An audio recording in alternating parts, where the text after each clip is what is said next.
नमस्कार साथियों, मैं अनुर सिंह विद्रोही पेश हूँ एक बार फिर। और आज हम बात करेंगे एक ऐसे भीषण नरसंहार के बारे में जिसकी यादें आज भी दिल को दहला देती हैं।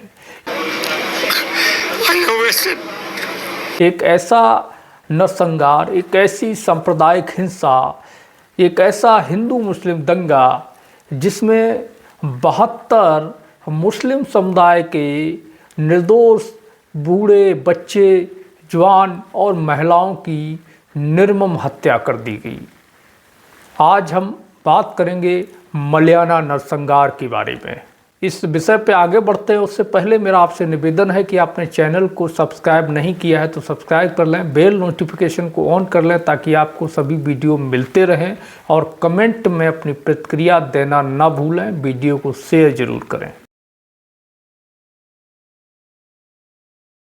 साथियों, ये बात है 1986 की। 1986 में राजीव गांधी प्रधानमंत्री की सरकार के द्वारा बाबरी मस्जिद के ताले खोले जाने के फैसले के बाद पूरा देश सांप्रदायिक दंगों की आग में झुलसने लगा था। हिंदू मुस्लिम के दंगे पूरे देश में बुरी तरीके से भड़क उठे थे और उसमें उत्तर भारत में विशेष रूप से उत्तर प्रदेश बुरी तरीके से इन दंगों की आग में झुलस रहा था। और उसी समय इन दंगों की आग में चपेट में आया उत्तर प्रदेश का एक जिला मेरठ, जिसमें कई भीषण नरसंहार हुए, हजार लोगों की जानें गईं। प्रदेश सरकार ने 1986 में तो भारी फोर्स, आर्मी, सीआरपीएफ और पीएसी के दम पर इस दंगों को शांत करा लिया और शांति व्यवस्था बहाल कर ली। लेकिन ये शांति ज़्यादा दिनों तक नहीं रही क्योंकि इन दंगों की आग अंदर ही अंदर सुलग रही थी। मई 1987 और एक शब बारात में हुए दंगे से पुनः मेरठ जल उठा। ये बात है 14 अप्रैल 1987 की। घटना की शुरुआत कुछ इस तरह होती है कि नौचंदी में एक मेला लगा हुआ था। इसी दौरान एक पटाखा फूटा और एक सिपाही को जा लगा। इसके बाद सिपाही ने गोली चला दी। गोलीबारी में 2 मुस्लिमों की मौत हो गई। यहीं से तनाव बढ़ना शुरू हुआ। विवाद तब और बढ़ा जब हाशिमपुरा चौराहे पर एक धार्मिक समारोह में फिल्मी गाने बजाए जा रहे थे। इस दौरान विवाद हुआ। विवाद इतना बड़ा रूप ले लिया कि हिंदू और मुस्लिम आपस में भिड़ गए। 2 समूह में हुई झड़प ये पूरे शहर में, पूरे ज़िले में हिंदू मुस्लिम दंगे का एक भीषण रूप ले ली। 22 मई 1987 को मेरठ के ही एक मुस्लिम मोहल्ले हाशिमपुरा में पीएसी के द्वारा 42 मुसलमानों की निर्मम हत्या करके, गोली मार करके हत्या कर दी गई और उनकी लाशों को नहर में फेंक दिया गया। उसके अगले दिन नंबर आता है मलियाना का। 23 मई 1987 सुबह करीब 2:30 से 3 बजे पीएसी की 3 गाड़ियाँ मलियाना गांव पहुंचती हैं और गांव को चारों तरफ से घेर लेती हैं और निकलने के सारे रास्ते बंद कर देती हैं। पीएसी की गाड़ियों के साथ में दंगाइयों की सैकड़ों की भीड़ हाथों में हथियार लिए, तलवारें लिए, बंदूकें लिए मलियाना गांव में घुस गई। पीएससी नहीं करती तो ये नहीं होता। गवाहों के अनुसार पीएसी के जवानों ने हिंदुओं के घरों में घुसकर उनकी छतों से पोजीशन लेकर के अंधाधुंध फायरिंग करना शुरू कर दी। और उसके बाद जो दंगाइयों की भीड़ थी उसने मलियाना के 106 घरों, मकानों, दुकानों में आग लगा दी और लूटपाट शुरू कर दी। नहीं थी, मेरे घर का सामान भी लूट लिया और उन लड़कियों के जो गहने थे, कपड़े थे, सामान था, सब कुछ लूट लिया और पूरे मकान को आग लगा दी। अपनी जान बचाने के लिए लोग घरों में छिप गए, अंदर से दरवाजे बंद कर लिए तो उन घरों में आग लगा दी गई। महिलाओं, बच्चों, बुजुर्गों किसी को नहीं छोड़ा गया। खून और लाशें देखा तो आप। दंगाइयों की भीड़ ने मासूम बच्चों को जलती आग में फेंक दिया।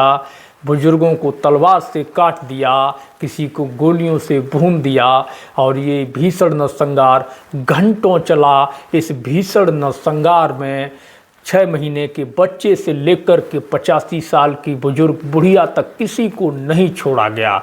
लोगों का बुरी तरीके से कत्लेआम किया गया, गला काट दिया गया, गोली मार दी गई, बुरी तरह पीटा गया, सरियों से लाठी डंडों से पीट पीट करके हत्या की गई। लोगों को मार करके उनकी लाशों को जलते मकानों में फेंक दिया गया, कुओं में फेंक दिया गया, बच्चों को जलती आग में झोंक दिया गया, महिलाओं की निर्मम हत्या कर दी गई और इतना भीषण नरसंहार हुआ जिसमें 72 निर्दोष मुसलमानों की निर्ममता के साथ में हत्या कर दी गई। मलियाना गांव में हिंदुओं की हिंसक भीड़ और पीएसी ने 72 निर्दोष मुसलमानों को मौत के घाट उतार दिया। एक ऐसा खूनी खेल मलियाना में खेला गया जिसके धब्बे आज भी भारत के इतिहास के पन्नों में अमिट हैं और वो हमेशा ही एक शर्मनाक धब्बों के रूप में, मानवता को शर्मसार करने वाले इतिहास के रूप में हमेशा ही याद किए जाएंगे।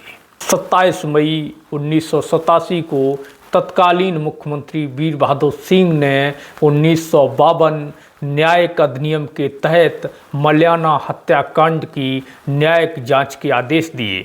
29 मई 1987 को उत्तर प्रदेश सरकार ने 44वीं वाहिनी पीएसी कमांडेंट आर.डी. त्रिपाठी को निलंबित करने की घोषणा की। आर.डी. त्रिपाठी के खिलाफ 1982 के मेरठ दंगों के दौरान भी आरोप लगाए जाते रहे थे। हालांकि आर.डी. त्रिपाठी को कभी निलंबित नहीं किया गया, उसको सेवानिवृत्ति तक पदोन्नति दी जाती रही।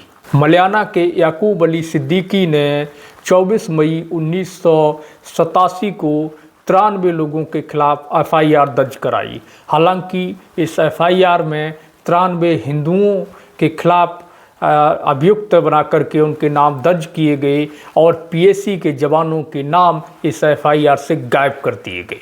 हाशिमपुरा नरसंहार में 2018 में आए फैसले में 16 पीएसी के जवानों को आजीवन कारावास की सज़ा सुनाई गई, लेकिन मलियाना नरसंहार में आए 2023 के कोर्ट के फैसले में सबूतों के अभाव में सभी आरोपियों को बरी कर दिया गया। 36 साल मुकदमा चला, 900 से अधिक सुनवाई हुई और अंततः मलियाना के सभी आरोपियों को सबूतों के अभाव में कोर्ट ने बरी कर दिया।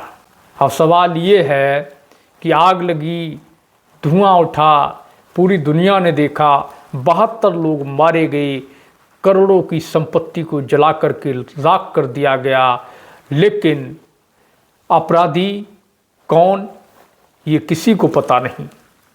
अपराधी को आज तक सज़ा नहीं मिली। मलियाना के निर्दोष मुसलमानों को, उनके परिवारों को आज तक न्याय नहीं मिला। तो ये है मलियाना की घटना और ये है हमारे देश की न्यायिक व्यवस्था, प्रशासनिक व्यवस्था, सरकार, सिस्टम, ब्यूरोक्रेसी, जिसमें निर्दोष लोगों की हत्या हो जाती है, 72 लोगों को मार दिया जाता है, कत्लेआम किया जाता है, पूरी दुनिया में शोर सुनाई देता है। अंततः होता क्या है कि पीड़ित को न्याय नहीं मिलता।